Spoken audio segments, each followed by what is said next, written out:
Sri Chandra high school ప్రభుత్వ అనుమతి లేకుండా ఒక బిల్డింగ్ పేరుతోని పర్మిషన్ తీసుకొని మరో బిల్డింగ్లో ప్రభుత్వ అనుమతులను బేఖాతరు చేస్తూ ఈరోజు తరగతులను నిర్వహిస్తూ ఉన్నారు. అసలు ఇక్కడ నిర్వహిస్తున్నటువంటి బిల్డింగ్కి ప్రభుత్వం నుండి కానీ అధికారుల నుండి కానీ ఏమాత్రము ఆదేశాలు లేవు, అనుమతులు లేవు. ఇక్కడ ఉన్నటువంటి యాజమాన్యం ఎవరితోని ఏం పట్టింపు లేనట్టుగా ఎవరేం చేసుకుంటున్నారనేటువంటి ధీమతోని ఈరోజు క్లాసులు నిర్వహిస్తూ ఉంటూ అదేవిధంగా విద్యార్థుల నుండి విద్యార్థుల తల్లిదండ్రుల నుంచి లక్షల రూపాయల ఫీజుల్ని ఈరోజు వసూలు చేసుకుంటా వారికి ఇష్టం వచ్చినటువంటి రీతిలో ఈరోజు ఉంటున్నారు.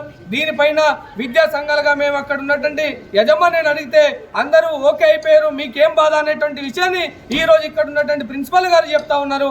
మీకేం మాత్రమైన చిత్తశుద్ధి ఉందని చెప్పి అడుగుతున్నాను. మీరు ఏ అధికారితో మాట్లాడారు, అందరూ ఓకే అని చెప్పేసి ఏ పద్ధతులు చెప్తా ఉన్నారని చెప్పేసి కూడా మేము విద్యా సంఘాలుగా అడిగితే దానికి సంబంధం లేకుండా సమాచారం లేకుండా మాటలు చెప్పకుండా ఈరోజు పక్కన జారిపోయేటువంటి పరిస్థితి ఒకవైపు ఉంది.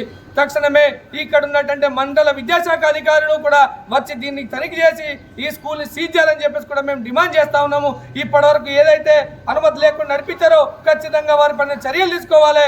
యాజమాన్యం కూడా దీనికి తగ్గట్టుగా కూడా దీని మీద యాజమాన్యం పైన కూడా మండల విద్యాశాఖ అధికారులు కూడా కేసు నమోదు చేయాలని చెప్పేసి కూడా మేము డిమాండ్ చేస్తున్నాం. ఎందుకంటే రాష్ట్రంలో చూస్తే అనేక మంది విద్యార్థులు అనుమతి లేనటువంటి బిల్డింగ్లలో ఉంటూ ఈరోజు ఆత్మహత్యలు చేసుకుంటున్నారు. ఇక్కడ కూడా అదే పరిస్థితి జరిగేటువంటి కనిపిస్తూ ఉంది. కాబట్టి తక్షణమే అధికారులు వీళ్ళ పైన క్రిమినల్ కేసు నమోదు చేయాలని చెప్పేసి కూడా మేము డిమాండ్ చేస్తున్నాము. లేని పక్షంలో ఖచ్చితంగా విద్యా సంఘాలుగా కూడా ఖచ్చితంగా పై అధికారుల వారి దృష్టి తీసుకోపోయి సీజ్ చేసే వరకు కూడా పోరాటం చేస్తామని చెప్పేసి కూడా ఈ సందర్భంగా హెచ్చరిస్తూ ఉన్నాం. పర్మిషన్ లేకుండా వితౌట్ బిల్డింగ్లో నడిపిస్తూ ఉన్నారు. ఇది చట్టరీత్యా నేరము. ఇంకోటి ఏంటంటే కమర్షియల్ బిల్డింగ్ అండి ఇదంతా. అది కూడా కమర్షియల్ బిల్డింగ్, కింద బ్యాంక్ ఉన్నది. బ్యాంక్ ఉన్నాగా పైన పర్మిషన్ విద్యాశాఖ అధికారులు అది డిఓ గారు ఎట్లా పర్మిషన్ ఇచ్చిర్రు, మళ్ళీ వాళ్ళు చదువుకొని వచ్చిర్రా ఉద్యోగాలకి, లేకుంటే డబ్బులు పెట్టి వచ్చిర్రా, కనీసం ఒకసారి ఇంగిత జ్ఞానం తెచ్చుకోవాల్సిందిగా మేము గుర్తు చేస్తా ఉన్నాం. ఈ ఆర్మూర్ పట్టణంలో చాలా స్కూల్స్ ఈరోజు కార్పొరేట్ లెవెల్లో ఉన్న స్కూల్స్ వితౌట్ పర్మిషన్తో వచ్చి నడుస్తూ ఉంటే అధికారులు మీరు ఏం చేస్తున్నారు, అసలు లక్షల జీతాలు తీసుకొని మీరు ఏం చేస్తున్నారు, ఏం ఉద్యోగం చేస్తున్నారు అనేది ఈరోజు విద్యార్థి సంఘాలు ఐక్య విద్యార్థి సంఘంగా మేము అడుగుతా ఉన్నాం మిమ్మల్ని. ఇది అధికారుల నిర్లక్ష్యం వల్లనే ఈరోజు పెట్టుబడిదారి విధానంలో ఈ ప్రైవేటు యాజమాన్యం పూర్తిగా ఈ బిల్లులు కిరాయి తీసుకొని ఇలాగా నడిపిస్తూ ఉంటే మీరు ఒకసారి చూసుకోండి. ఇక నడవడానికి జాగ లేకుండా సైకిల్ పెట్టుకొని విద్యార్థులు క్లాస్ రూమ్లో పంపిస్తూ ఉన్నారు.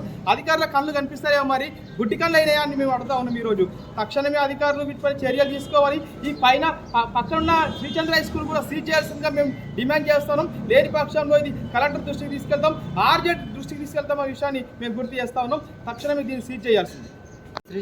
శ్రీచంద్ర టెక్నో స్కూల్కి అనుమతులేమో ఒక బిల్డింగ్కి తీసుకుంటున్నారు, క్లాసులేమో ఇంకో బిల్డింగ్లో నడుపుతూ ఉన్నారు. అసలు అధికారులు ఏం చేస్తూ ఉన్నారని విద్యార్థి సంఘాలను అడుగుతూ ఉన్నాం. దీనికి చూస్తే కన్సూప్ మేరలో అసలు గ్రౌండ్ లేదు. అడిగినందుకు విద్యార్థులపైన ఇష్టం, విద్యార్థి నాయకులపైన ఇష్టం ఉన్నట్టు మాట్లాడుతూ ఉన్నారు. మీరేంది, మీ లెక్కేంది అన్నట్టు అన్న రీతిగా మాట్లాడుతూ ఉన్నారు. ఖచ్చితంగా మేము డిమాండ్ చేస్తూ ఉన్నాం, విజ్ఞప్తి కూడా చేస్తూ ఉన్నాం మండల విద్యాశాఖ అధికారికి. ఖచ్చితంగా ఈ స్కూల్ పైన చర్యలు తీసుకోవాలి. వచ్చే విద్యా సంవత్సరానికి అనుమతులు కూడా రాకుండా ఆపాలని మేము విద్యార్థి సంఘాల్లో మేము కోరుతా ఉన్నాం.